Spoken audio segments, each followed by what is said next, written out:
शुक्लांबरधरं विष्णुं शशिवर्णं चतुर्भुजं प्रसन्नवदनं ध्यायेत् सर्वविघ्नोपशान्तयेत्। गुरुर्ब्रह्मा गुरुर्विष्णुः गुरुर्देवो महेश्वरः गुरुः साक्षात् परब्रह्म तस्मै श्रीगुरवे नमः। व्यासाय विष्णुरूपाय व्यासरूपाय विष्णवे नमो वै ब्रह्मनिधये वासिष्ठाय नमो नमः। कूजन्तं राम रामीति मधुरं मधुराक्षरम् आरुह्य कविताशाखां वन्दे वाल्मीकिकोकिलं।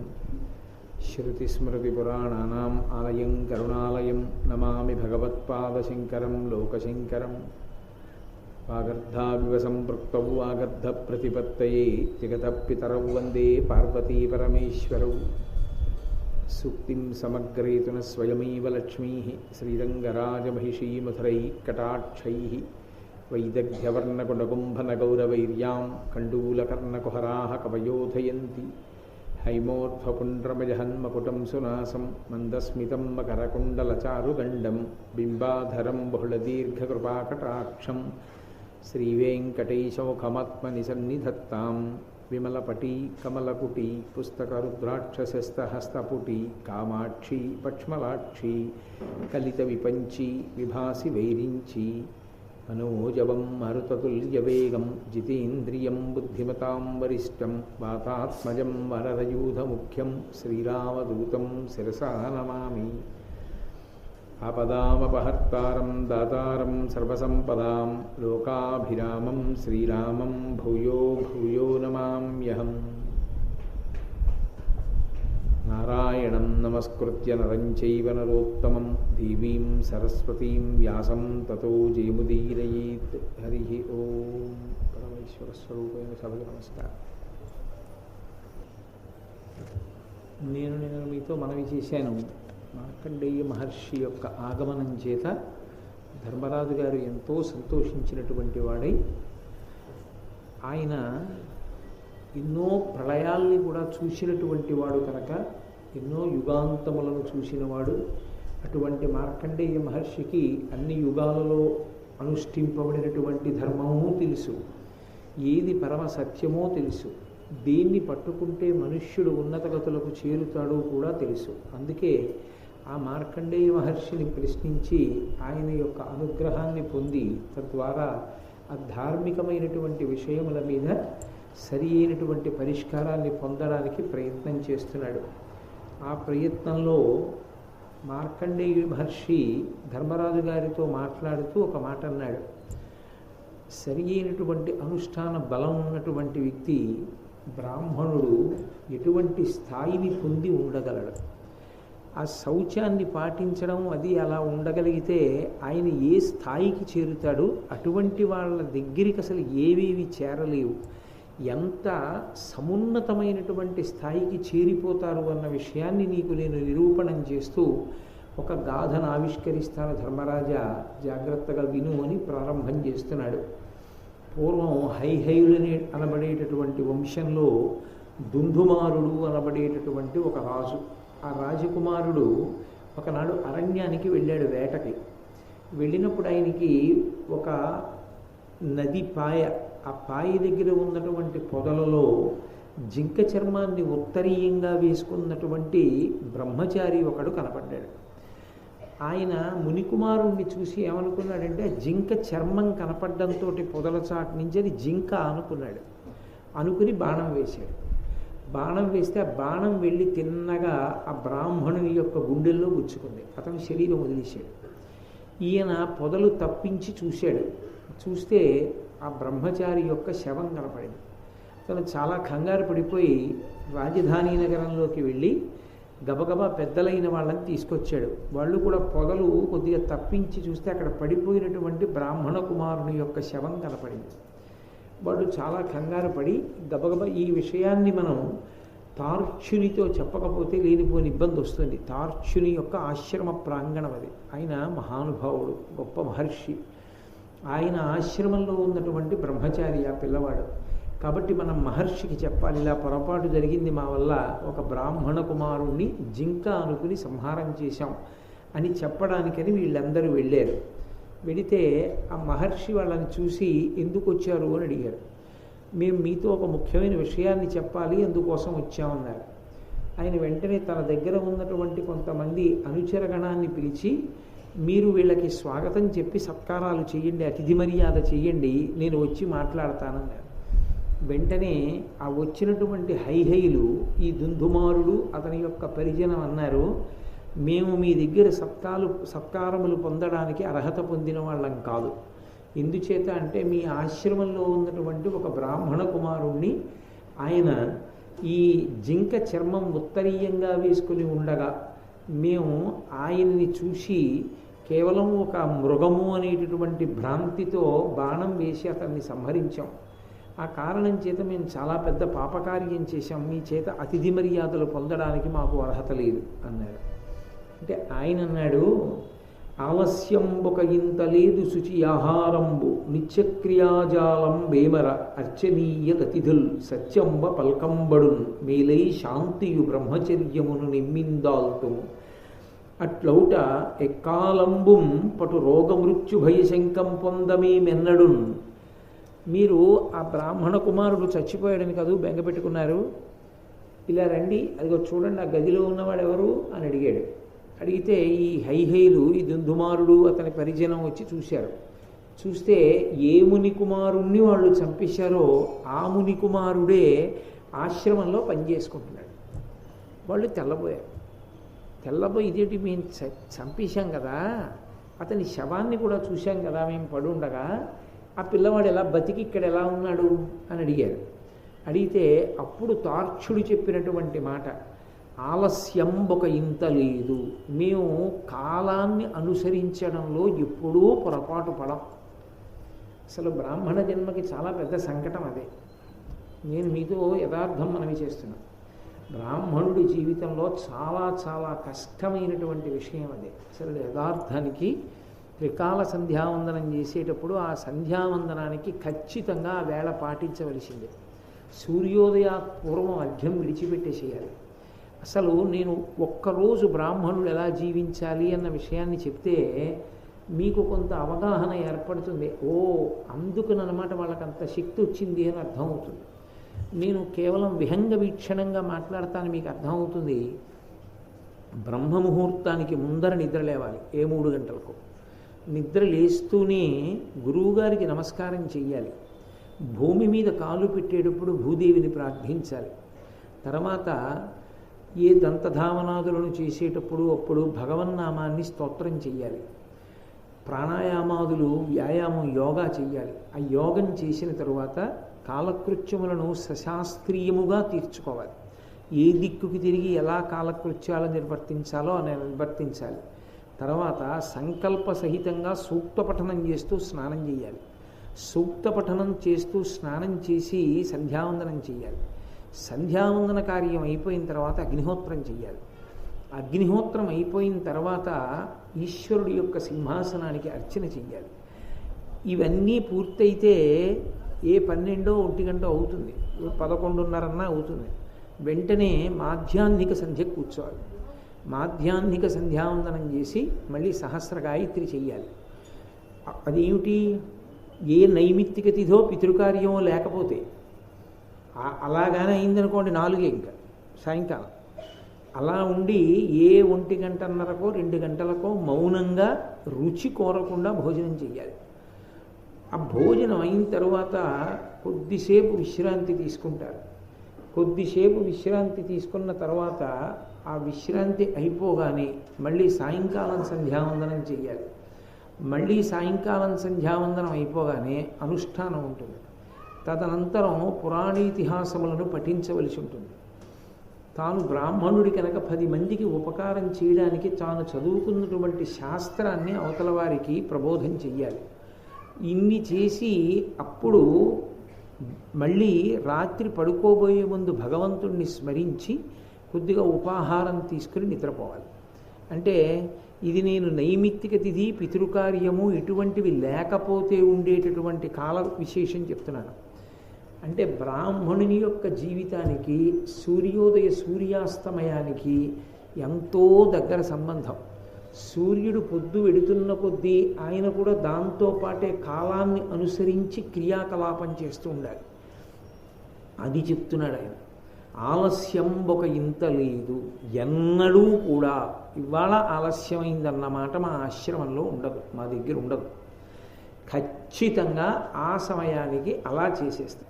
కాబట్టి కాలమునకు సంబంధించి ఉంటుంది క్రియాకలాపం. ఆలస్యం ఒక ఇంత లేదు, మా దగ్గర ఎప్పుడూ కూడా ఆలస్యం ఉండదు.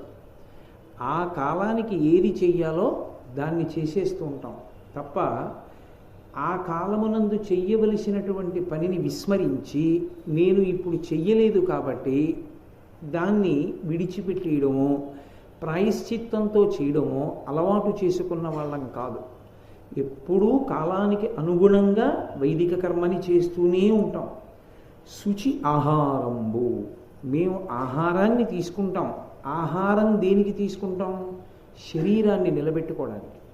దాని యందు ప్రధాన పాత్ర ఏది అంటే శౌచం. ఆ శౌచము లేని ఆహారాన్ని మేము తీసుకోం. శౌచమున్న ఆహారము అన్న మాటకు అర్థం ఏమిటి? దానికి కొన్ని లక్షణాలు ఉండాలి. అది పరమ సాత్వికమైనటువంటి ఆహారమై ఉండాలి. అంటే అది లోపలికి వెళ్ళిన తరువాత మనిషి శరీరంలో రజోగుణ తమోగుణ సంబంధమైనటువంటి ప్రకోపాన్ని కల్పించేది కాకూడదు. రెండు, అటువంటి ఆహారం తీసుకున్న కారణం చేత మనసు నిశ్చలంగా నిలబడాలి తప్ప నిద్ర వచ్చేయడమో లేకపోతే జీర్ణ వ్యవస్థలో ఏదైనా ఇబ్బంది కలగడమో అటువంటిది జరగకూడదు. కాబట్టి పరమ సాత్వికమైన ఆహారాన్ని తీసుకోవాలి, మితాహారాన్ని తీసుకోవాలి. కడుపులో 3వ వంతుకు మాత్రమే తీసుకుని 1/3వ వంతు నీటితో నింపి 1/3వ వంతుని ఖాళీగా విడిచిపెట్టేస్తారు గాలితోటి. అది ఆరోగ్యవంతుని యొక్క లక్షణం. ఒక రోజుకి ఒక పగలులో ఒక్కసారి ఆహారం, మళ్ళీ సూర్యాస్తమయం తర్వాత ఒక పలహారం అలా తీసుకుంటాం. అందుకని సాత్వికమైన ఆహారాన్ని తీసుకుంటాం. తీసుకునే ఆహారం మితాహారం, మితంగా తీసుకుంటాం. శరీరం నిలబడడానికి తీసుకోవడమే తప్ప నాలుకకి లొంగి కడుపు పని చెయ్యదు. అంటే నాలుకకి బాగుంది అంది కాబట్టి, రుచిగా ఉంది అంది కాబట్టి ఆహారాన్ని తీసుకోవడం అనేటటువంటి సమస్య మా దగ్గర ఉద్భవించదు. కాబట్టి మితాహారం తీసుకుంటాం, దైవర్పిత ఆహారమును తీసుకుంటాం. అంటే ఈశ్వరుడికి నివేదన చేసిన ప్రసాదం ఏది ఉందో అది తింటాం తప్ప మేము తినడం కోసము అని వండుకోవడం ఎప్పుడూ ఉండదు. మా కోసమని వండుకు తినం. మేము ఏది వండినా పరమేశ్వరుడి కోసం, పరమేశ్వరుడికి నివేదన చేసి తత్ప్రసాదాన్ని స్వీకరిస్తాం. ఈశ్వర ప్రసాదాన్ని తీసుకుంటున్నాం కాబట్టి పరమ మౌనంగా తీసుకుంటాం. ఆ తీసుకునేటప్పుడు భగవంతుని యందు చిత్తాన్ని లగ్నం చేసి తీసుకుంటాం. కాబట్టి సాత్వికాహారము, మితాహారము, దైవర్పితాహారము, ఈ 3 రకములైనటువంటి ఆహారాన్ని తీసుకుంటాం తప్ప ఆహారాన్ని తీసుకునేటప్పుడు లోభబుద్ధితో తీసుకోం. అంటే ఏ నిన్న రాత్రి వండిన పదార్థం కొంత ఉండిపోయింది కదా పాడేయడం ఎందుకని తినేసేయడము, లేకపోతే అది తినేటప్పుడు ఏదో కొంత పదార్థాన్ని మన కోసమని వండుకోవడం, అటువంటి పని ఉండదు.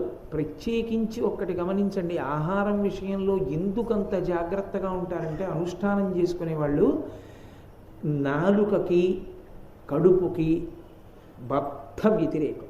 ఈ రెండిటికి పరమశత్రుత్వం. నాలుకని ఎంత నియంత్రించాడో వాక్కు యందు అంత సత్యసంధత నిలబడుతుంది. నాలుకని నియంత్రించలేకపోయాడు అనుకోండి, అన్ని రకములైన ఆహారం తీసుకుంటే ఆ నోటి నుండి స్వచ్ఛమైనటువంటి వాక్కు వెలువడదు, నాలుక తిరగదు, సరిగ్గా ఉచ్చారణ కుదరదు, బండబారుతుంది. 2, నాలుక ఎప్పుడూ కూడా అది శరీరానికి అవసరము కాదా అన్న దాంతో నాలుకకి సంబంధం ఉండదు. నాలుక ఎప్పుడూ భోగాన్ని అడుగుతుంది ఆహారం. మీరు చూడండి, ఇది మీరు తినకండి మీకు మంచిది కాదు అన్నారనుకోండి, ఎందుకు తింటాడు మరి? అంటే లౌల్యము అంటారు. నాలుక మీద రసాంకురములు ఉంటాయి. దానికి ఏదైనా పదార్థం తగిలితే ఆ రుచిని అనుభవిస్తుంది ఒక భోగంగా. కడుపు అంటుంది ఇంకా వెయ్యొద్దు, ఇంకా నిండిపోయింది, ఇంకా నువ్వు వేస్తే జీర్ణం చేయడం చాలా కష్టం అని త్రేణుపు రూపంలో చెప్తాడు పరమేశ్వరుడు. నాలుక రుచి కొరకు ఇంకా దాని మీద వెయ్యి అడుగుతుంది. నాలుక మీద ఎంత వేసినా కడుపు నిండిపోయినా నాలుక మాత్రం అడుగుతూ ఉంటుంది. నాలుకకు లొంగి తిన్నాడు అనుకోండి, ఆవలింత రాకుండా కార్యక్రమాన్ని చేయలేదు. ఎందుచేత అంటే కడుపు నిండా తినేస్తే ఆవలింతలు వస్తాయి. అలా ఆవలింతలు వస్తే వాటి వల్ల కన్నులంబట నీరు వచ్చి మగత వస్తుంది. ఆ మగత వలన గురువుగారు ఏం చెప్తున్నారో మనసు పుచ్చుకోదు. ఏ కార్యక్రమంలో కూర్చున్నాడో దాని మీద ఉత్సాహం ఉండదు. అందుకే ఆహారాన్ని నియంత్రణ చేస్తే శరీరము మనస్సు లొంగుతాయి, నిలబడతాయి భగవంతుని యందు. అందుకని మేము పుచ్చుకునేటటువంటి ఆహారము శుచి ఆహారంబు. ఇవన్నీ అంత తేలికైన విషయాలు కావు. ఎక్కడి నుంచి వచ్చిందో తెలుసా మాకు ఈ శక్తి? ఒక్క పద్యంలో చెప్తున్నారు ఎర్రాప్రగడ. శుచి ఆహారంబు నిత్యక్రియాజాలం ఏమరా.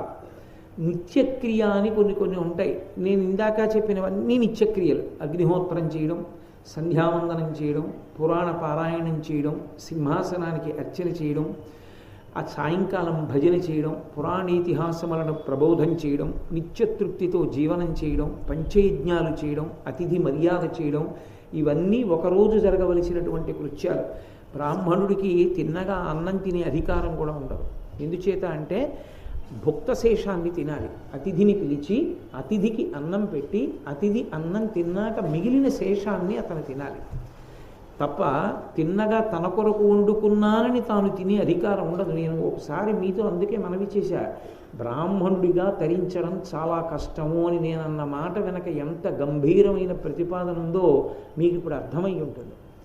చాలా చాలా కష్టం. నిజంగా అలా బ్రతకడం ఎంతో కష్టంతో కూడుకున్నటువంటి వ్యవహారం. కాబట్టి నిజానికి అంతలా బ్రతకవలసిన అవసరం లేకపోయినా తరించడానికి మార్గం ఇచ్చేసినటువంటి ఇతర వ్యవస్థలు అదృష్టముతో కూడుకున్నటువంటివి. కాబట్టి మేము నిత్యక్రియాజాలం వేమర అర్చనీయులతిథుల్. మాకు అతిథి వచ్చాడు అంటే నారాయణుడే. మేము అతిథి అర్చన యందు అంత జాగ్రత్తగా ఉంటాం.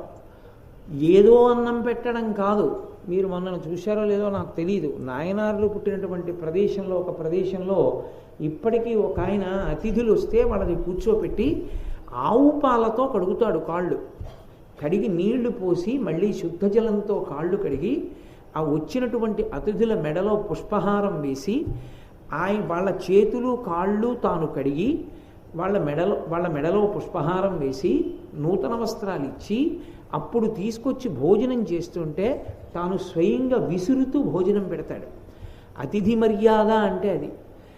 మంచి ఆకటి వేళ దాటిపోయింది, అతిథి తింటున్నాడు, ఈయన కొంచెం తొందరగా తింటే అన్న భావనతో కాదు, ఆయన తింటున్నాడు చాలు అన్న భావనతో మేము పెడతాం. అది పూజ అన్న మాటకు అర్థం. మేము మైమరిచిపోతాం ఆ పెట్టడంలో. కాబట్టి అర్చనీయులు అతిథులు. మాకు ముందు అతిథులు ఎవరొచ్చాళ్ళో వాళ్ళు అర్చనీయులు. కాబట్టి మేము అలా అర్చన చేస్తాం. సత్యంబ పల్కంబడు. మా నోటి వెంట అబద్ధం రాదు, ఎప్పుడూ సత్యమే మాట్లాడతాం. మేలై శాంతియు బ్రహ్మచర్యమును నిమ్మింతాగుతూ ప్రయత్నపూర్వకంగా శాంతియుతంగా ఉండడానికి ప్రయత్నం చేస్తాం. ఇలా వచ్చిన ఆగ్రహాన్ని అలా విడిచిపెట్టేసి శాంతియుతంగా ఉండడానికి ప్రయత్నం చేస్తాం.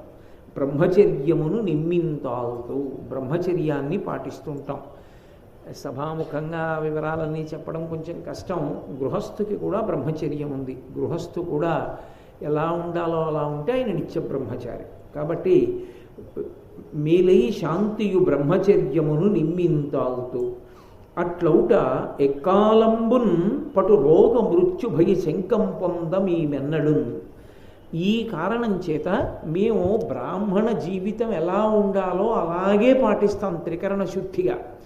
మాకు ఇంకొకలా ఉండదు. ఈ కారణం చేత మా దగ్గరికి మృత్యువు రాదు, భయము రాదు, శంక అనుమానం రాదు. ఈ మూడు రావు.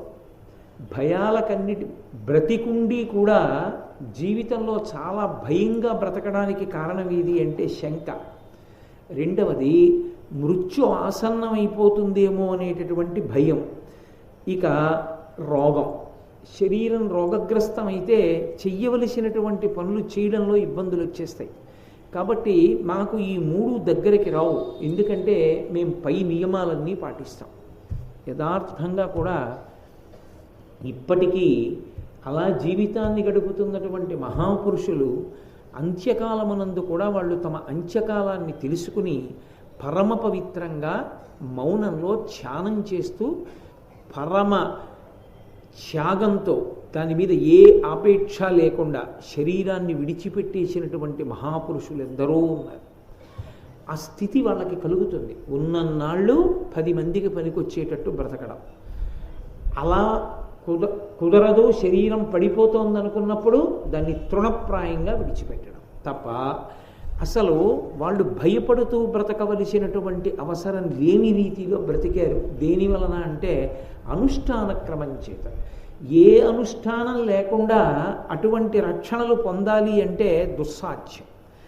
ఎందుచేత అంటే కొన్ని పొందడానికి కొన్ని చెయ్యవలసి ఉంటుంది. ఆకలి తీరడానికి అన్నం తినవలసి ఉంటుంది, బడలిక తీరడానికి నిద్రపోవలసి ఉంటుంది. అలాగే రోగము, మృత్యువు ఇటువంటి వాటి భయం ఏర్పడకుండా ఉండాలంటే అంత గొప్ప అనుష్ఠానం కూడా చేయగలిగి ఉండాలి. మేము అటువంటివి చేసిన వాళ్ళం, అందుకని మా దగ్గరికి మృత్యువు రాదు. మీరు ఇందాక చూశారే, పిల్లవాడు పడిపోయినట్టు మీకు కనపడ్డాడు, వాడు కాసేపు అలా పడిపోయినట్లు మీకు కనపడ్డాడు. ఎందుచేత అంటే ఆశ్రమ ప్రాంగణాల్లో మీరు ఎంత ఒళ్ళు దగ్గర పెట్టుకు తిరగాలో మీకు నేర్పడానికి. వాడు వెంటనే లేచిపోయాడు అనుకోండి, ఏం పర్లేదని వెళ్ళిపోయి మళ్ళీ ఇంకోటి మీద బాణం వేస్తాం. అందుకని ఎంత ఒళ్ళు దగ్గర పెట్టుకు తిరగాలో అటువంటి అనుష్ఠాన తత్పరలు ఉన్నటువంటి ప్రదేశాల్లో ఎంత జాగ్రత్తగా తిరగాలో, అక్కడికొచ్చి వేటాడడం, అక్కడికొచ్చి బాణాలు వేయడం ఇలాంటివి లేకుండా ఉండడం నేర్పాలన్న ఉద్దేశ్యంతో చూపించిందే తప్ప వేరొకటి కాదన్నది తాత్పర్యం. కాబట్టి మీకు అలా కనపడ్డాడు. నిజానికి అతనికి రోగము రాదు, మృత్యువు రాదు. చూడండి అది ఎలా ఉన్నాడో చక్కగా అని ఆ పిల్లవాడిని చూపించారు. ఆయన చాలా తెల్లబోయి వచ్చినటువంటి వాళ్ళు ఆశ్చర్యపోయారు. ధర్మరాజా వింటున్నావా? ఒక బ్రాహ్మణుడు వేదంలో ఎలా బ్రతకాలని చెప్పాలో అలా బ్రతికితే ఆయన యొక్క జీవితంలో అన్నీ సాధించగలడు. నాకు తెలుసు మీరు ప్రశ్న వేస్తారు, మరి ఆయనకి తిండి బట్ట ఎలాగండి అని అడుగుతారు. నేను మీతో ఒక యథార్థం చెప్తున్నాను. అలా ఏ బ్రాహ్మణుడు జీవించగలడో ఆ బ్రాహ్మణుడి జీవితానికి సమాజము జవాబుదారీ అవుతుంది. ఆయన నిరపేక్షగా జీవిస్తాడు కనుక సమాజము ఆయన బ్రతుకుని కోరుకుంటాడు. ఒకళ్ళ ఇంట్లో అరటి గెల కాసింది, వాళ్ళ ఇంట్లో ఒక డజన్ అరటికాయలు ఇచ్చిరారా అని పంపిస్తారు. ఒకళ్ళ ఇంట్లో ఆనపకాయ కాసింది పంపిస్తారు. పొలం పంట పండింది, 4 బస్తాలు పంతులు గారి ఇంట్లో దింపండ్రా అంటారు.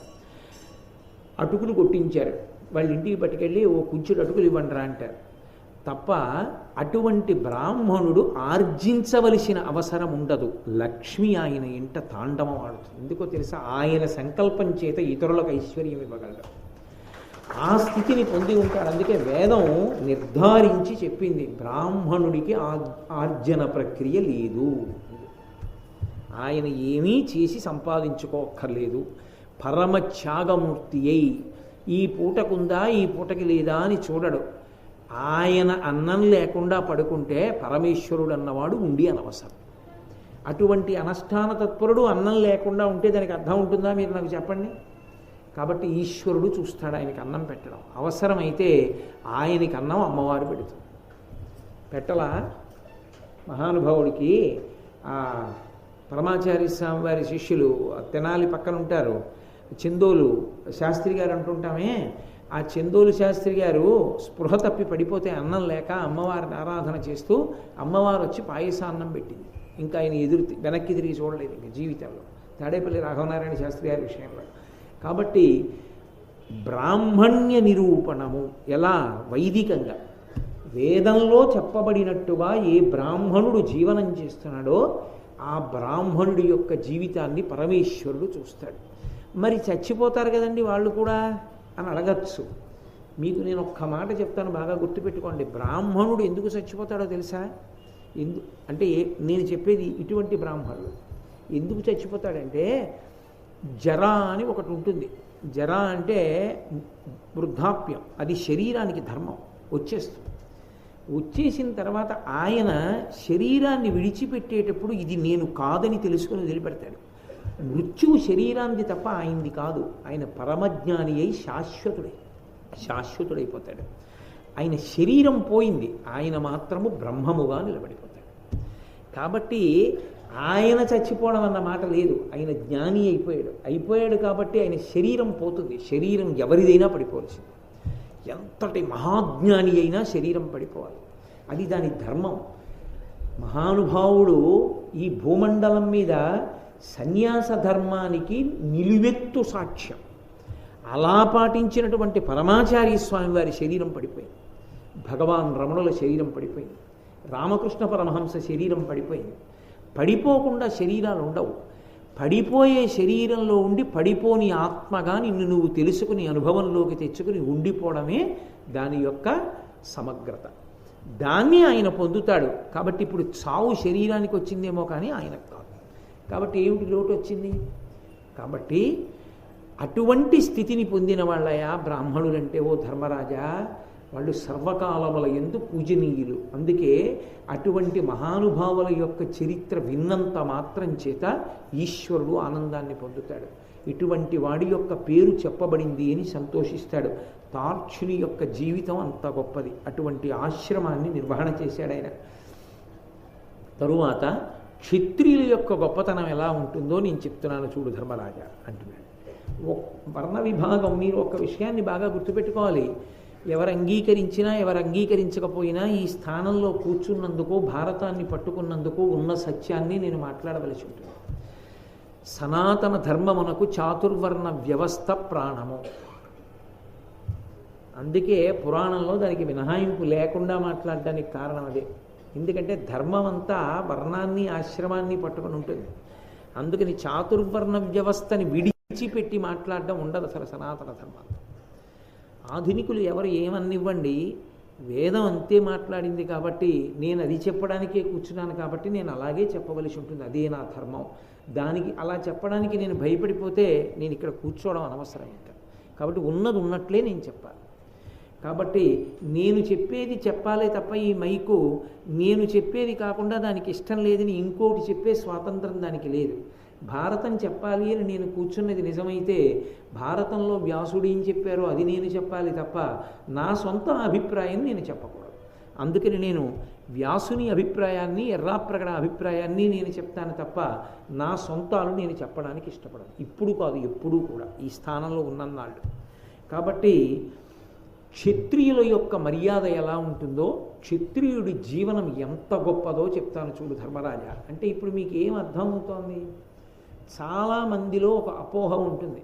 బ్రాహ్మణుడిగా పుట్టినవాడే తరిస్తాడు తప్ప బ్రాహ్మణుడిగా పుట్టనివాడు ఎవడుంటాడో వాడు అంత గొప్ప స్థానాన్ని పొందలేడు అని అనుకుంటూ ఉంటారు. కాదు, ఏ వర్ణం వాళ్ళైనా తరించడానికి ఆ వర్ణం అడ్డం కాదు. నువ్వు దేనిగా పుట్టావో, ఎందులో పుట్టావో అది నిన్ను తరించకుండా అడ్డం పెట్టేదైతే ఆ తప్పు నీది కాదు, పరమేశ్వరుడు. ఆ తప్పు పరమేశ్వరుడు చేసి ఎందుకు అడ్డు పెడతాడు? పెట్టడు.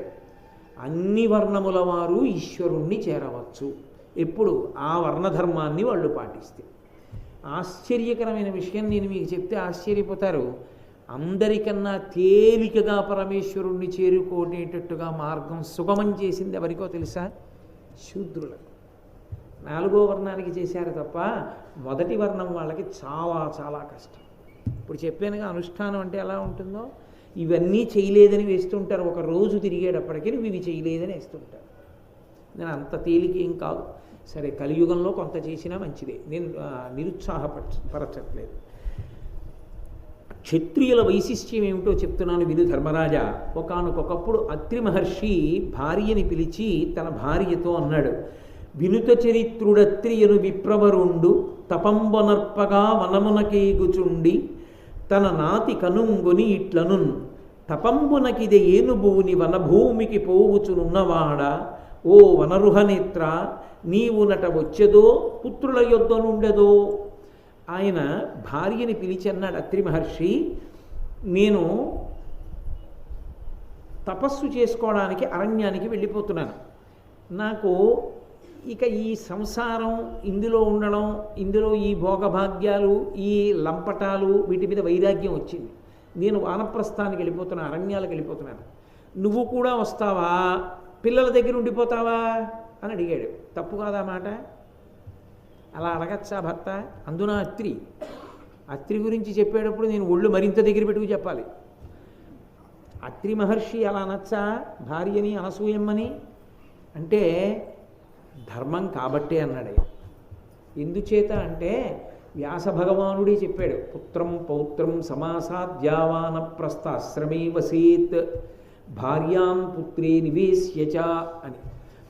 తనతో వచ్చేస్తే వైరాగ్యం వల్ల భార్యను తీసుకెళ్ళచ్చు. వైరాగ్యం అంకురించకపోతే భార్యకి, ఏమండి నేను బిడ్డల దగ్గర ఉంటానండి అంటే, అత్తేరి వీల్లేదు, నాకు అరణ్యంలో వంట ఎవడు చేసి పెడతాడు రా అనకూడదు. అదేం వైరాగ్యమే? నువ్వు బిడ్డల దగ్గర ఉంటావా, నాతో వస్తావా అని అడగాలి. బిడ్డల దగ్గర అన్నప్పుడు మళ్ళీ కూతురు దగ్గర ఉంచకూడదు. కూతురు దగ్గర ఉంచడానికి అధికారం లేదు, ఉంచకూడదు అలా అసలు. ఇంకొక సరే ఇప్పుడు ఎందుకు రండి మరి అంత లోతుగా, కానీ కాబట్టి కొడుకు దగ్గరే ఉంచాలి. ఎందుకంటే తన స్వరూపం కదూ, తేజస్సు తనది, తన రూపమే బయట నడయాడుతుంది కొడుగ్గా. కాబట్టి కొడుకు దగ్గర భార్యని ఉంచి తాను వెళ్ళాలి. అందుకని అత్రి మహర్షి అడిగారు, తన నాతిగనంగుని ఇట్లను తపంబునకిదే ఏను పూని వనభూమికి పోవుచునున్నవాడా, తపస్సు చేసుకోవడానికి నేను అరణ్యానికి వెళ్ళిపోతున్నాను. ఓ వనరుహనేత్ర, ఓ అందమైన కనులున్నదానా, నీవు అట వచ్చేదో అక్కడికి వస్తావా, పుత్రుల యొద్ద నుండేదో పుత్రుల దగ్గర ఉంటావా? అది మాట. బిడ్డల దగ్గర నుండేదో అనలేదు. బిడ్డలంటే ఆడపిల్లలు కూడా వస్తారు. పుత్రుల దగ్గర ఉంటావా అని అడిగాడు. అడిగితే ఆవిడ, అది అనసూయమ్మ అంటే మహాతల్లి, ఆవిడ మాట్లాడితే అలా ఉంటుంది రామాయణంలోనైనా. ఆవిడంది, అనుటయు భార్య ఇట్లనియే అక్కట పుత్రులకున్ కుటుంబ భార నియమ వృత్తులెల్లను తిరంబుగ చేయక ఆశ్రమాంతరంబునకు మహాత్మ నీకు ఇటు బోవుట ధర్మము కాదు. వైన్య భూజనపతి ఇచ్చునర్ధులకు చాలగా అర్థము వేడు అవిభున్. ఆవిడంది, ఏం పద్యం అండి, పద్యం అంతా ధర్మమే. ఆవిడంది, అనుటయు భార్య ఇట్లనియే, అత్రి మహర్షి భార్య అంది, అక్కట పుత్రులకు కుటుంబ భార నియమ వృత్తులెల్లను తిరంబుగ చేయక, కొడుకులు పుట్టేశారు, కొడుకుల దగ్గర నువ్వు ఉండు అని వెళ్ళిపోతున్నావు. ఓ మహాత్మా, ఆయనని ఎత్తి పొడవట్లేదు, ఆయన ఏదో తప్పు చేస్తున్నాడన్న ఉద్దేశ్యంతో తక్కువ చేసి మాట్లాడటం లేదు. అప్పుడు తన ధర్మానికి దోషం అది. మహాత్మా అని పిలిచింది భర్తని. పిలిచి, అయ్యా కొడుకుల దగ్గర నన్ను ఉండమని వెళ్ళిపోతున్నారే, జీవితాన్ని ఎలా దిద్దుకోవాలో, ఎలా ఖర్చు పెట్టుకోవాలో, ఎలా సంపాదించుకోవాలో, ఎలా జాగ్రత్త చేసుకోవాలో, ఎలా జీవితాన్ని గడుపుకోవాలో, ఎలా సంపాదించుకోవాలో, ధర్మం తప్పకుండా ఎలా బతికారో పిల్లలకి నేర్పామా? కని వదిలేసి వెళ్ళిపోవచ్చా వానప్రస్థానికి? వాళ్ళు ధార్మికంగా సంపాదించుకొని బ్రతకడం అన్నది వాళ్ళకి అలవాటు చేసిన తరువాత కదా మనం వెళ్ళాలి. వాళ్ళకి సంపాదన వాళ్ళకి రావాలిగా. అది వాళ్ళ వర్ణానికి తగినట్టు వాళ్ళు ఎలా సంపాదించుకోవాలో వాళ్ళకి నేర్పాలి కదూ. కాబట్టి అది పూర్తి అవ్వలేదుగా, వాళ్ళకి ఇంకా ఏం తెలియదుగా. ఇన్నాళ్ళు మీ పేరు మీద చలామణి అయిపోతుంది, పిల్లలకి ఏమొచ్చు, ఏమీ రాదు. ఏమీ రాకుండా మన ఇద్దరం మూటా ముల్లే కట్టుకుని ఎలా వెళ్ళిపోతాం వానప్రస్థానికి? కాబట్టి ఆశ్రమాంతరంబునకు మహాత్మ, ఆశ్రమం మార్పు అంటుంది ఆవిడ. బ్రహ్మచర్యము నుండి గృహస్థాశ్రమము, గృహస్థాశ్రమము నుండి వానప్రస్థము. గృహస్థాశ్రమాన్ని వదిలిపెట్టాలి అంటే గృహస్థాశ్రమంలో నీ కర్తవ్యం పూర్తవ్వాలి. నాకు వైరాగ్యం వచ్చిందండి అని చెప్పి ఇంకా బిడ్డలు ఉంచుకోకముందు వాళ్ళని వదిలిపెట్టి వెళ్ళిపోవడం ధర్మవిరుద్ధం. భారతంలో చూడండి కావాలంటే. అసలు ముందు నీ కుటుంబాన్ని దిద్దుకోవడం రాని నువ్వు లోకాన్నే ఉద్ధరిస్తావు. కాబట్టి వానప్రస్థానికి వెళ్ళిపోతానంటే కుదరదు. నువ్వు ఇక్కడ ఉండవలసిందే. నీ బిడ్డల్ని ముందు వాళ్ళు ఎలా బ్రతకాలో వాళ్ళకి ముందు బాగా నేర్పాలి. అంతేగాని కొడుకులు పుట్టారు కదండి అని చెప్పి వెళ్ళిపోతానంటే ఎలా కుదురుతుంది? ఆ కొడుకులు ముందు బతకడం వాళ్ళకి నేర్పాలి. కాబట్టి వాళ్ళకి ఎలా సంపాదించుకోవాలో, ఎలా ఖర్చు పెట్టుకోవాలో, ఎలా జీవించాలో వాళ్ళకి నేర్పద్దు తప్ప ఆశ్రమాన్ని ఎలా వదిలిపెట్టి ఇంకో ఆశ్రమం తీసుకుంటావు? ఈ గృహస్థాశ్రమ పరిత్యాగం చెయ్యడానికి కొడుకులు ఉంచుకోవాలి, వాళ్ళకి తెలియాలి. అన్నీ తెలిస్తే మనం వెళ్ళిపోవచ్చు. నేర్పలేదుగా మనం ఇంకా, వాళ్ళ దగ్గర ఏం లేదుగా తినడానికి. మనం వెళ్ళిపోతే వాళ్ళకి ఎలా సంపాదించుకోవాలో తెలియకపోతే అక్రమ మార్గంలో సంపాదిస్తే ధర్మభ్రష్టులు అవుతారు. ఇటువంటి బిడ్డల్ని కన్నందుకు పైతరాల కింద పడిపోతాయి. అలా కాకుండా వాళ్ళకి ధర్మ మార్గాన్ని నేర్పి మనం వెడితే ఆ ధర్మ మార్గంలో సంపాదించుకునే పర్యంతము వాళ్ళు తపస్సు అనుష్ఠానము ఎలా నిలబెట్టుకోవాలన్నది మనం నేర్పితే వాళ్ళు అల్లుకుపోతారు. అప్పుడు ప్రశాంతంగా మనం వైరాగ్యం మనకొచ్చింది కాబట్టి ఇంకా బిడ్డల మీద అనురక్తి విడిచిపెట్టి వెళ్ళచ్చు. అంటే మీరు బాగా గుర్తుపట్టుకోవాలి, అది బిడ్డల మీద అనురక్తి కాదు, కర్తవ్యత నిష్ఠ. నా కర్తవ్యం నాకు పూర్తవ్వకుండా నేను ఇంకొకటి పట్టుకునే అవకాశం లేదు సనాతన ధర్మంలో.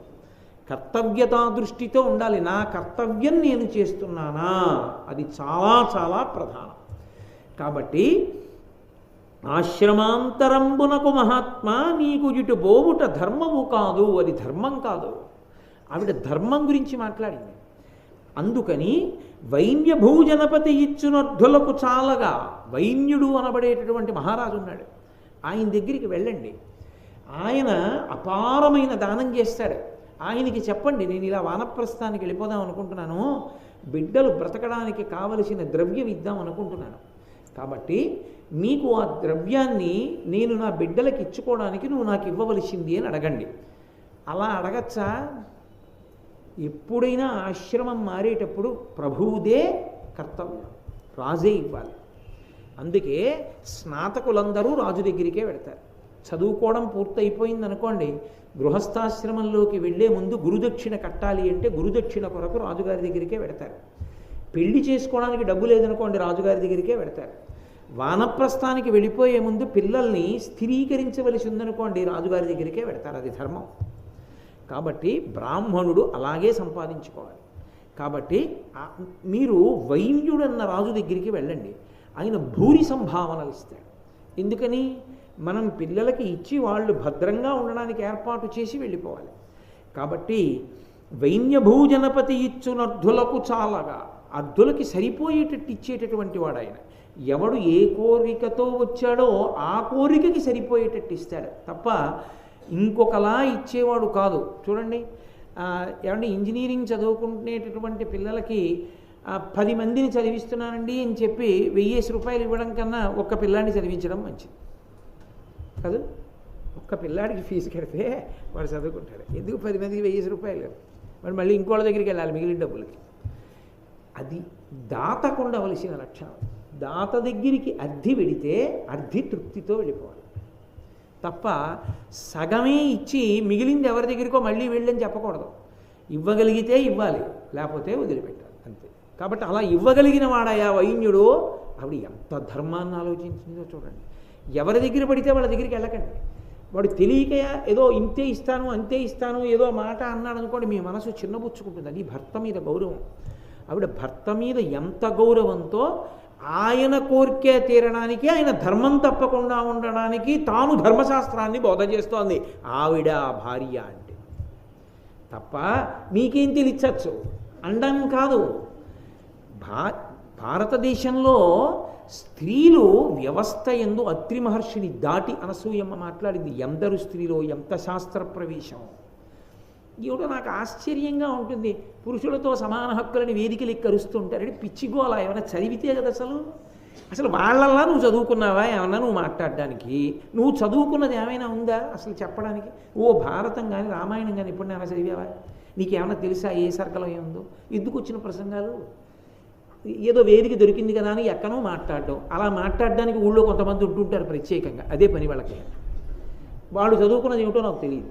కాబట్టి నాయన ఆయన దగ్గరికి వెళ్ళండి, వైన్యుడి దగ్గరికి వెడితే ఆ వైన్య భూజనపతి ఇచ్చు అర్థులకు చాలాగా, అర్థించినటువంటి వాళ్ళకి సరిపోయేటట్టుగా ఇవ్వడంలో ధార్మికుడు ఆ వైన్య భూపతి. కాబట్టి అక్కడికి వెళ్ళి అర్థము నేడు మవ్విభున్, ఆయనని డబ్బడగండి అంది. అత్రి ఏమీ మాట్లాడలేదు. అంటే తాను చేసిన ప్రతిపాదన సమగ్రం అవడానికి భార్య చెప్పిన ధర్మం తోడ్పాటుగా కావాలి. అందుకే కార్యేషు దాసి కరణేషు మంత్రి. అది దాంపత్యం అంటే. దాంపత్యం అంటే ఎప్పుడూ ఒకరు చెప్పుట ఒకరు వినుట కాదు, అనుభవము అని ఒక మాట ఉంటుంది లోకంలో. సంసారంలోకి వచ్చిన తర్వాత ఆ ఉద్దాన పతనాలు కష్టసుఖాలు చూసి భార్యకి కూడా ఎంతో అనుభవం వస్తుంది.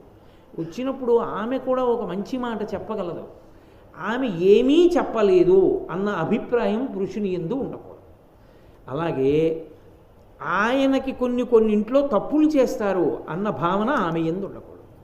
ఇద్దరి భావన ఎలా ఉండాలంటే ఆయన బలహీనత దిద్దడం నా అదృష్టం, ఈమె బలహీనత కమ్ముకు రావడం నా అదృష్టం, అది నా కర్తవ్యం, లేకపోతే ఇంకా అర్థమేముంది అన్నట్లుగా ఉండాలి. నా భార్యకి ఓ లోపం ఉందనుకోండి, నా భార్య లోపం వల్ల తాను అవమానమును పొందకుండా చూసిన నాడు నేను భర్తని తప్ప నేనే ఎత్తి చూపిస్తే ఇంకెందుకు ఆ భర్తృత్వం? ఏదో తెలిసి తెలియక 10 మందిలోకి వచ్చి ఓ మాట్లాడడం అలవాటు అనుకోండి, నేను చెప్పుకోవాలి ఇంటి దగ్గర. నువ్వు ఎక్కువగా మాట్లాడేసేకు, అందరూ ప్రసన్నంగా ఉండరు నీలాగా. అన్నీ విని నువ్వు వెళ్ళిపోయిన తర్వాత వంక పెడతారు, నిన్ను తక్కువ చేసి మాట్లాడతారు, అది నాకు బాధగా ఉంటుంది. ఆమెని నింద చేసి చెప్పకూడదు, నిన్ను నింద చేస్తే నా హృదయం బాధపడుతుంది. అందుకని నువ్వు ఎక్కువ మాట్లాడకు, నువ్వు నింద పొందడం నాకు ఇష్టం ఉండదు.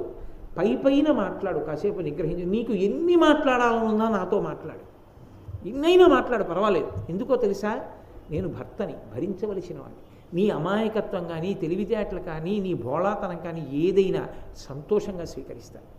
నాతో మాట్లాడు, వాళ్ళతో వద్దులే అని చెప్పగలగాలి. ఆయన ఎందుకు చెప్పారో ఆమె అర్థం చేసుకోగలగాలి. అది దాంపత్యం. అర్థం చేసుకోకపోతే మూర్ఖత్వం తప్ప అది ఏదో లింగ వివక్షతో ఒకరినొకరు తొక్కేయడం కాదు అది. కాబట్టి ఆయన అత్రి మహర్షి అనసూయమ్మ చెప్పిన మాట విన్నాడు. వెంటనే విని పరమధార్మికంగా మాట్లాడింది మహాతల్లి.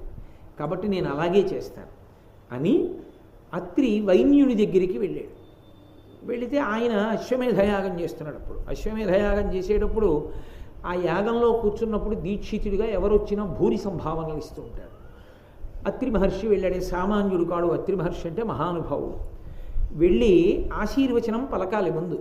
కాబట్టి ఆయన అన్నాడు, నీవ విధాత ఇంద్రుడవు నీవ, సమస్త జనేశ్వరుండవు నీవ, అశేష ధర్మములు నీవ ఎరుంగుదు, నిన్ను పోలగా ఈ వసుధాతలంబున మహేశ్వరులెవ్వరు లేరు, సన్మునీంద్రామళి ఎప్పుడు నిన్ను కొనియాడు పరిస్ఫుట వాక్యభంగులన్ అన్నాడు. వెడుతూనే అత్రి మహర్షి అన్నాడు వైన్యుణ్ణి చూసి, నీవ విధాత, నువ్వే బ్రహ్మవి. ఇంద్రుడవు నీవా, నువ్వే ఇంద్రుడివి. ఇంద్రుడు అన్న మాటని జాగ్రత్తగా అర్థం చేసుకోవాలి. ఇంద్రశబ్దం విష్ణువుకు అన్వయం. అందుకే శ్రీరామాయణంలో మీకు ఎక్కడ విష్ణువు అన్న మాట వినపడదు. ఇంద్ర ఇంద్ర ఇంద్ర ఇంద్ర అనే వినపడుతుంటుంది. అంతా ఇంద్రపరంగా ఉంటుంది రామాయణం. కాబట్టి ఇంద్రుడవు నీవా, విష్ణువు నువ్వే. సమస్త జనేశ్వరుండవు నీవా, ఈశ్వరుడివి నువ్వే, శివుడివి నువ్వే. అశేష ధర్మములు నీవ ఎరంగుదు, అన్ని ధర్మాలు నీకే తెలుసు. నిన్ను పోలగా ఈ వసుధాతలంబున మహేశ్వరులెవ్వరు లేరు, నీతో సమానమైనటువంటి రాజు వేరొకడు లేడు. సన్మునీంద్రావళి ఎప్పుడు నిన్ను కొనియాడు పరిస్ఫుట వాక్యభంగులన్, సన్మునులైనటువంటి వారు, సత్ప్రవర్తన కలిగినటువంటి మునులు ఎప్పుడూ నిన్ను పొగుడుతుంటారు అన్నాడు ఆయన. అనగానే అక్కడే గౌతమ మహర్షి కూర్చున్నాడు. ఆయనకి ఎనలేని కోపం వచ్చింది. కోపం వచ్చి వెంటనే ఆయన అత్రి మహర్షిని, ఇది పరీక్ష అంటే, భార్య అన్న మాటకు ఒప్పుకుని వెళ్ళారు. వెళ్ళి ఆయన ధర్మం మాట్లాడారు అత్రి మహర్షి. గౌతమ మహర్షి తప్పట్టుకున్నాడు. ఆయన అన్నాడు, అది తినేసింది అనవసరంగా ఇక్కడికి వెళ్ళమని అని అనకూడదు, అనసూయమ్మని. నిలబడగలగాలి తన ధర్మానికి తాను. అది దోషం వచ్చినప్పుడు ఎవరి మీదో పెట్టడం, గొప్ప వస్తే తన మీద పెట్టుకోవడం కాదు, అన్ని వేళలా సరిగ్గా ఉండాలి. కాబట్టి అని పలుకంగ గౌతమ మహాముని ఇచ్చట నుండి అంతయున్ విని కలుషించి ఏలగిటు నీకున నోరరుగంగా ప్రేలెదవు, ఈ జనపతి ఏ విధాతయును శక్రుడు ఈశుడు అర్ధకాంక్షివై మనమున శంకలేక ఒక మానవునింత నుతింపనీటికి. ఆ గౌతమ మహర్షి ఎక్కడో కూర్చున్నారు దూరంగా. అత్రి మహర్షి వచ్చి ఆశీర్వచనం చేస్తుంటే చెవులు రిక్కించి విన్నాడు. విని వెంటనే ఆయన లేచాడు, కలుషించి కోపంతో లేచి అన్నాడు, ఏల ఇటు వీకున నోరు అరుగంగా ప్రేలేదావు, ఎందుకు అలా నోరు అరిగిపోయేటట్టుగా అలా పొగుడుతున్నావు, పేలుతున్నావు నీ ఇష్టం వచ్చినట్టు. మహర్షి ధార్మికంగా మాట్లాడద్దు.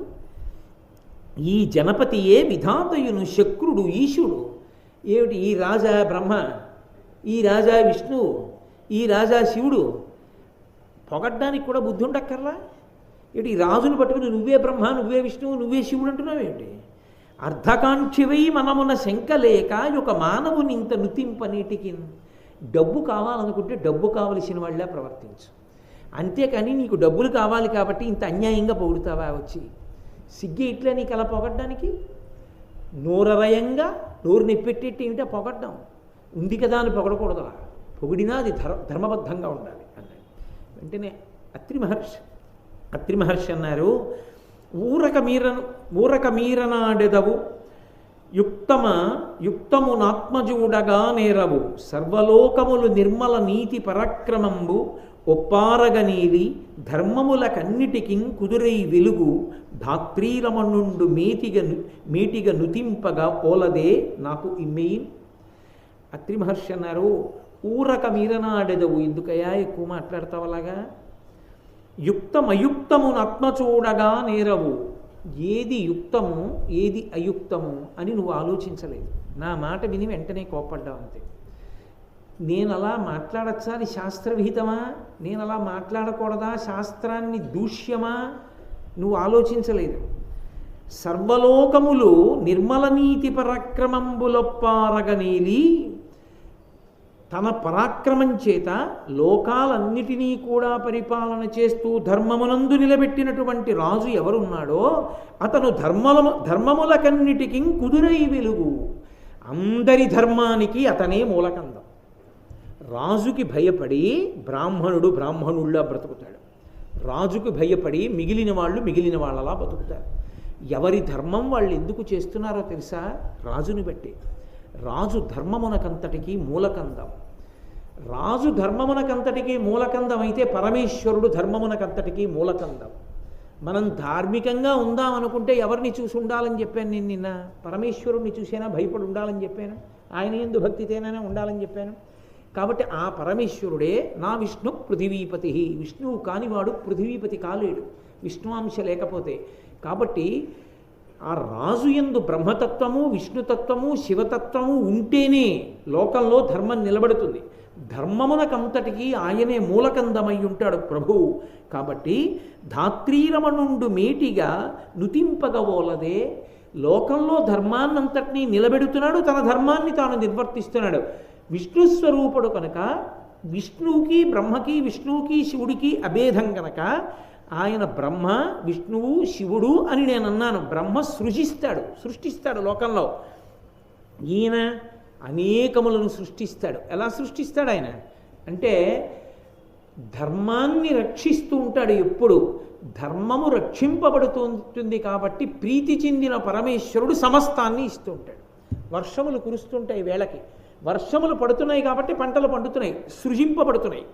కాబట్టి అన్నీ సృష్టింపబడడానికి కారణమయ్యాడు కాబట్టి బ్రహ్మగారు అయ్యాడు. అందరూ ప్రశాంతంగా ఉండడానికి కారణమయ్యాడు, ప్రభువుని పట్టి భయపడతారు కాబట్టి. అలా పరిపాలిస్తున్నాడు కాబట్టి విష్ణువు అయ్యాడు. ఎవడు మార్గం తప్పాడో వాడిని నిర్మూలించడంలో శివుడయ్యాడు, లయకారకుడయ్యాడు. ఎవడికి ఏది ఇవ్వాలో అది ఇవ్వగలిగిన వాడు కాబట్టి శివుడయ్యాడు, మంగళప్రదుడయ్యాడు. కాబట్టి ఆయన బ్రహ్మ, విష్ణువు, శివుడు ఎందుకు కాలేదు? ధర్మమునకు మూలకందమైనటువంటి ప్రభువుని ఆ మాటతో పొగడడం ఎందుకు అయుక్తమైంది? కాబట్టి నేను మాట్లాడిన దాంట్లో దోషం లేదయా గౌతమ మహర్షి, నేనేం అడగలేదుగా ఆయన్ని. డబ్బు కోసం నేను ఆయన్ని స్తోత్రం చేశానన్నమాట సత్యదూరం అన్నాడు. అంటే గౌతముడు అన్నాడు, కలయ నరలు వచ్చి తల తెల్లనైనంత చేసి నీకు ఎట్లు చేరునిరుక జ్ఞానవృద్ధుడైన వాని మాటలు గదా సభన జల్లు నార్య జనులకెక్కి.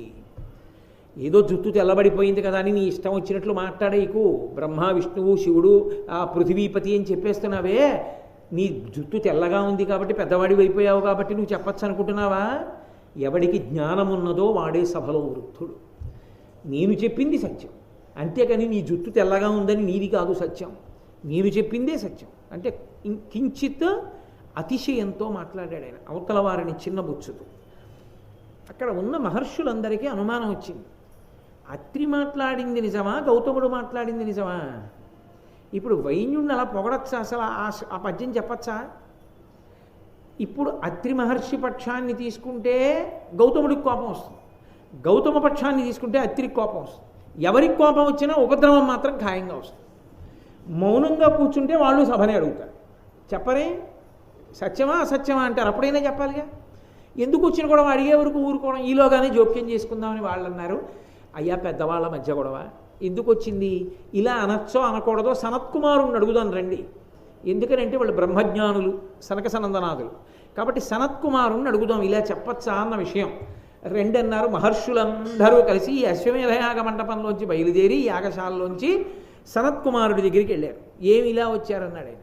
ఇదిగో ఇలా ఇలా వాదం జరిగింది వీళ్ళిద్దరికీ, ఎవరు సత్యం చెప్తున్నారు, ఎవరు మాట్లాడింది యుక్తము అని అడిగారు. సనత్కుమారుడు అన్నాడు, అత్రి నిజంబ పల్కే తగ ఆతని వాక్యము ధర్మయుక్తము, ఈ ధాత్రి సమస్తమున్ బృహదుదగ్ర భుజాగ్రమునందు దాల్చు సక్షత్రియుడు ఎల్లవారలను కావను బ్రోవ ప్రభుండు, కావునన్ శత్రు నిషూదనుండతడు శక్రుడు ఈశ్వరుడు విధాతయు. అత్రి మహర్షి చెప్పిందే సత్యం. రాజు అనేటటువంటి వాడు ఎందుకుంటాడంటే రాచపదవిలో లోకంలో ధర్మాన్ని నిలబెట్టడానికి ఉంటాడు. ధర్మాన్ని నిలబెట్టగలిగిన నాడు ఆయన బ్రహ్మ విష్ణువు శివుడే అయి ఉన్నాడు. కాబట్టి నీవు బ్రహ్మవు, నీవు విష్ణువు, నీవు శివుడవు అని అలా ధార్మికంగా పరిపాలిస్తూ ధర్మం నిలబెట్టినటువంటి వైనుణ్ణి పొగిడితే అందులో దోషం రాలేదు. కాబట్టి ఆయన చేసింది సత్యమే. అత్రి మహర్షి నోటి వెంట అనృతవాక్కు రాలేదు. అత్రి మాటయే నిజము, గౌతమ మహర్షి మాటయే దోషభూయిష్టము అని సనత్కుమారుడు తీర్పు చెప్పాడు. చెప్పి ఆయన ఒక విషయాన్ని జోడించాడు. జనులకు నెల్లను పూజ్యుడు జనపాలుండు, అతని మహిత శాసనమున సజ్జనులను మునులను సద్దిది జనువారలు కాక కడవ జనదెవ్వరికి. ఆ రాజుగారు ఎప్పుడూ ధర్మం పట్ల అనురక్తితో ఉన్నాడనుకోండి, తపస్సు చేసుకునే ముని తపస్సు చేసుకుంటాడు ప్రశాంతంగా, ఎవరు అవరోధం కల్పించరు. బ్రాహ్మణుడిలా బతకాలనుకున్నవాడు బ్రాహ్మణుడిలా బతుకుతాడు, వైశ్యుడు వైశ్యుడిలా బ్రతుకుతాడు. ఎవరు ఎలా బ్రతకాలో వాళ్ళు అలా బ్రతుకుతారు. ఎందుకని వేదంలో అలా చెప్పబడింది కాబట్టి మేము అలా బ్రతుకుతామంటే వేద ధర్మమునందు అనురక్తి ఉన్న ప్రభువు యొక్క అనుగ్రహం చేత, పరిపాలన దక్షత చేత ధర్మం నిలబడుతోంది. కాబట్టి ధర్మాన్ని నిలబెట్టగలిగిన వాడు ప్రభు ఒక్కడే, ఆ ప్రభువు ఈశ్వర సదృశుడే. కాబట్టి సింహాసనం మీద ఉన్న ప్రభువు ధర్మాన్ని నిలబెట్టి పరిపాలిస్తున్నప్పుడు అతన్ని అలా పొగడడంలో దోషమే రాలేదు. ఆయన ఈశ్వరుడు అన్న మాట అంటే తప్పు రాదు అని ఆయన ఒక మాట అన్నాడు. లోకంలో ఒక మర్యాద ఉంది. ధార్మికంగా పరిపాలించాలి అనుకున్నప్పుడు ధర్మం తెలిసి ఉండాలి కదా. ధర్మం తెలిసి ఉండాలి అంటే ధర్మ సూక్ష్మము తెలిసి ఉండాలి. ధర్మము ధర్మ సూక్ష్మము చెప్పగలిగినటువంటి బ్రాహ్మణులు క్షత్రియులకు చెప్తూ ఉంటారు. క్షత్రియులు బ్రాహ్మణులను ఆదరించి ధర్మము తెలుసుకుని ఆ ధర్మాన్ని నిలబెట్టడానికి లోకాన్ని పరిపాలిస్తారు. బ్రాహ్మణుడు ధర్మాన్ని ప్రభువుకి చెప్పేటప్పుడు తన సొంత అభిప్రాయం చెప్పకూడదు, వేదాంతర్గతమైన విషయం చెప్పాలి. బ్రాహ్మణుడు చెప్పిన విషయాన్ని పట్టుకుని లోకంలో ధర్మాన్ని క్షత్రియుడు నిలబెట్టాలి. వీళ్ళిద్దరూ అన్యోన్యంగా నిలబడిన కారణం చేత లోకమంతా చల్లగా ఉండాలి. అది నీతి అయ్యా. అందుకని ప్రభువు బ్రాహ్మణుడు అంత అన్యోన్యంగా ఉండేవారు పూర్వం. అందుకని అలా ఉండడంలో దోషం లేదు. బ్రాహ్మణుడు క్షత్రియుణ్ణి సరిగా అర్థం చేసుకోవాలి తప్ప ఇలా అనకూడదు అలా అనకూడదని అనరాదు. అలా అనడం ప్రమాదహేతువు, సమాజం అంతా విచ్ఛిన్నమవుతుంది. కాబట్టి గౌతముడు అలా మాట్లాడకూడదు అని చెప్పాడు సనత్కుమారుడు. అందరూ సంతోషించారు. తిరిగి యజ్ఞమాటానికి వచ్చారు. ఏమీ అడగకుండానే అత్రి మహర్షిని పిలిచి 1,000 బంగారు నాణెములు ఇచ్చాడు ప్రభు. అది గారు చెప్పింది తల్లి బయలుదేరేటప్పుడు, ఆయన్ని అడగబోయా, ఎవరికి ఏమి ఇవ్వాలో ఎంత ఇవ్వాలో తెలుసు. కాబట్టి ఇప్పుడు ఆ బంగారు నాణెములను తీసుకొచ్చి పిల్లలు స్థిరపడడానికి అవకాశాన్ని కల్పించేసి భార్యతో కలిసి అత్రి మహర్షి వానప్రస్థానికి వెళ్ళిపోయారు అనేది తాత్పర్యం. ఇంకా నేను మళ్ళీ ఉచ్చరించి దాన్ని చెప్పక్కర్లేదు. కాబట్టి భారతంలో అలా ప్రత్యేకంగా ఉండదు. కాబట్టి క్షత్రియుడు ఎంత గొప్పవాడో ధర్మరాజా నీకు అర్థమైందా ఇప్పుడు? ఇదంతా ఎవరెవరికి చెప్తున్నారు ఈ కథలన్నీ? మార్కండేయ మహర్షికి ధర్మరాజుకి చెప్తున్నాడు. ఎందుకు చెప్తున్నాడు? వర్ణ వ్యవస్థలో ఎవరు ధర్మాన్ని పాటించినా ఎంత గొప్ప వాళ్ళెవరో చెప్పడానికి బ్రాహ్మణ తేజస్సుకి తాక్షుణ్ణి చెప్పాడు. క్షత్రియుడికి ఇదిగో మహానుభావుడైనటువంటి ఆ రాజు గురించి చెప్పాడు. చెప్పి ఇప్పుడు నీకు అసలు అందరూ తెలుసుకోవలసినటువంటి పరమరహస్యమైనటువంటి విషయం ఒకటి ఉంది. దాన్ని సరస్వతీ గీత అని పిలుస్తారు లోకంలో. ఆ సరస్వతీ గీతని గుర్తెరిగితే మనుష్య జన్మని సార్థక్యం చేసుకోవచ్చు. అంత గొప్ప విషయాన్ని నీకు చెప్తున్నానయ్యా విను. తార్క్షుడన్న మహర్షి గురించి నీతో మనవి చేశా కదూ. ఆ మహర్షి ఒకప్పుడు సరస్వతీదేవిని ప్రార్థన చేసి తపస్సు చేసి ఆమెను మెప్పించి ఆమె సాక్షాత్కారమును పొందాడు. సరస్వతీదేవి ప్రత్యక్షమైంది. ప్రత్యక్షమైతే ఆవిడ్ని ఒక ప్రశ్న వేశాడు, అసలు ధర్మం ఏది? ఏ పనులు చేసినట్లయితే పుణ్యగతులను పొందుతారు? అంటే శరీరం విడిచిపెట్టేసిన తరువాత ఉత్తమగతులు సంపాదించుకోవడంలో ఖచ్చితంగా ఉత్తమగతులు కలుగుతాయి అని నమ్మడానికి ఏ పనులు చెయ్యవలసి ఉంటుంది? అవి నా మనసుని అంటిపెట్టుకునేటట్టుగా నాకు చెప్పు అని అడిగాడు సరస్వతీదేవిని. అంటే నేను వినేసి ఇంకోళ్ళకి చెప్పడం కాదు, అది నా మనసును అంటిపెట్టుకోవాలంటే అలాంటి పనులు చెయ్యాలన్న కుతూహలం నా యందు నిలబడాలి, అలా నాకు చెప్పమ్మా అని అడిగాడు. అంటే ఆవిడ చెప్పడం ప్రారంభం చేసింది. నాయన, మేలగు క్రేపుతో పాలు చాలగగల్గి లలితంబగు తొలిచూలు మొదవు పాత్రభూతుండైన శ్రోత్రియునకు నిచ్చు సదమల చరితుడు అమ్మొదవు మేన ఎన్ని రోమములుండు అన్ని వేలేడులు సురలోక సౌఖ్య విస్ఫురణనందు భారంబునకు జాలి భూరి సత్వాఢ్యమై బిరుదైన ఎద్దు భూసురునకిచ్చి నరుడు ధేను దశక నిరవందనిచ్చిన ఫలము వడయు మరియు వలువలొసగి చంద్రలోకమునకు సంప్రీతుడైచను కనకమిచ్చి నాకమునకు నరుగు. ఓ తార్క్షివా, నువ్వు అడిగావు కదూ, ఈ దేహమును విడిచిపెట్టిన తరువాత ఉత్తమగతులను పొందడానికి